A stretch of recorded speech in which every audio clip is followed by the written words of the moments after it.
Our good friendship dissolved years ago while we were in high school. Today, 10 years later, it is difficult to remember the events that set us apart. I tried to be civil when I said to Jim, "How have you been? It sure has been a long time since I last saw you."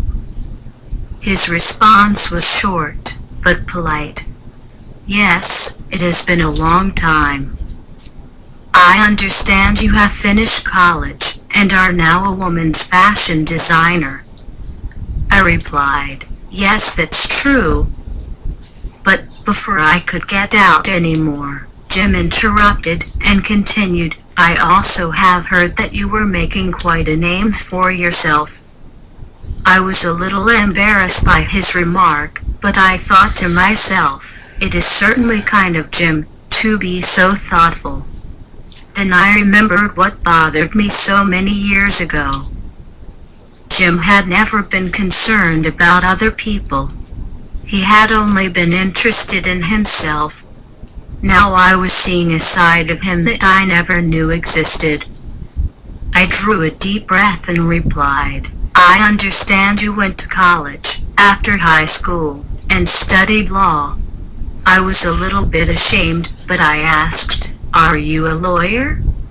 Jim answered, "Yes."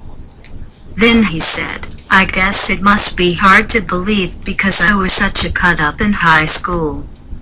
Jim continued to draw me into conversation about high school years. As our conversation continued, it became hard to imagine how I could ever have been so down on him. Jim had taken all the fight out of me, and I even began to think that perhaps I had been unfair to have judged him so harshly. Then Jim asked, "Would you like to go to dinner and see a play with me next week?" I responded, "Yes," without hesitation.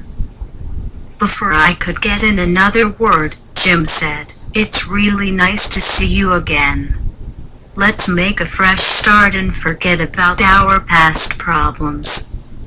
From the conversation with Jim, I felt I had gained a good deal of insight. He had changed, and was not the same person I had known 10 years ago. After we made plans for our Saturday evening date, we ended our conversation, separated, and I hurried back to the office. I was due at the office in 20 minutes. In my rush to get to the office, I almost fell over a curb.